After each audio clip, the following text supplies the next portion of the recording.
আসসালামু আলাইকুম, সবাই কেমন আছেন? আমি আজকে কচু দিয়ে কোরমা তৈরি করে দেখাবো। এই যে কচুটা প্রথমে গোল গোল করে কেটে আমি কাঁটা চামচ দিয়ে ভালো করে এপাশ ওপাশ কেচে নিয়েছি। এখন এটাকে ভালো করে পরিষ্কার করে রসুন বাটা দিয়ে মাখিয়ে রাখছি। তারপর একে একে মশলাগুলো দিয়ে দিব। এখন দিয়ে দিচ্ছি জিরের গুঁড়া, ধনিয়ার গুঁড়ো,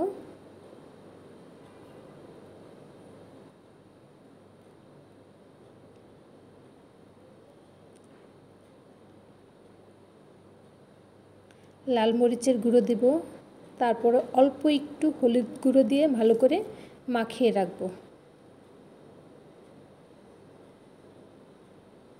এখানে আমি মশলার জন্য নিয়ে নিচ্ছি পোস্ত দানা, একটু জয়ফল, একটু জয়ত্রী আর আস্ত জিরে নেব অল্প একটু।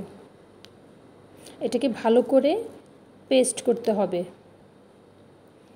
এখন আমি কচুগুলোকে প্রথমে হালকা ভেজে নেব। আপনারা ঘি তেলের সাথে অল্প একটু ঘি দিতে পারেন, ঘিটা খেলে ফ্লেভারটা সুন্দর আসবে।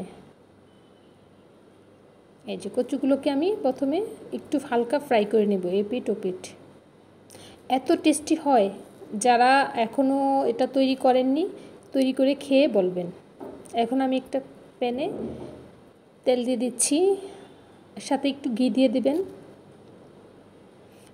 পেঁয়াজ কুচি দিয়ে ভালো করে একটু ভাজা ভাজা করে নেব। এই যে আমার পেঁয়াজটা একটু লালচে হয়ে গিয়েছে। এখন আমি এটাতে একটু হালকা পানি দিয়ে মশলাগুলো দিয়ে দেব।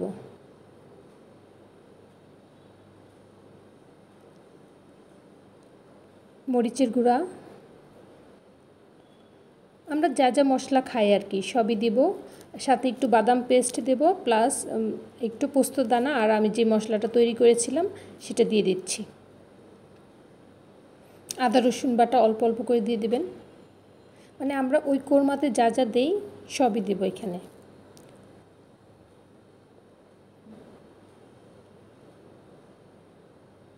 দিয়ে মশলাটা ভালো করে কষিয়ে নেবেন। লবণ দিতে হবে পরিমাণ মতো।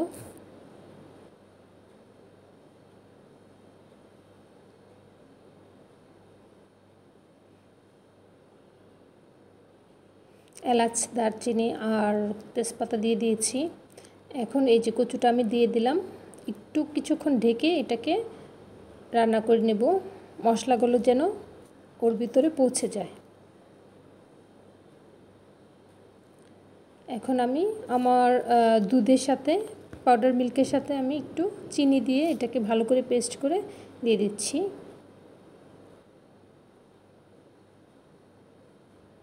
এখন কিছুক্ষণ ডেকে রান্না করব। এত টেস্টি হয়, আপনারা যারা এখনও তৈরি করেননি ইনশাল্লাহ খেয়ে দেখবেন, অনেক ভালো হবে। এই যে আমারটা প্রায় হয়ে গিয়েছে। একটু ঝোল ঝোল রাখবো, কারণ আমার বাচ্চারা একটু এটার ঝোলটা খেতে পছন্দ করে। আমরা সবসময় তো কচু ভাজি, কচু দিয়ে তরকারি রান্না করে খাই। এটা খেয়ে দেখবেন ইনশাল্লাহ ভালো লাগবে, অনেক টেস্টি হয়েছে। ধন্যবাদ সবাই।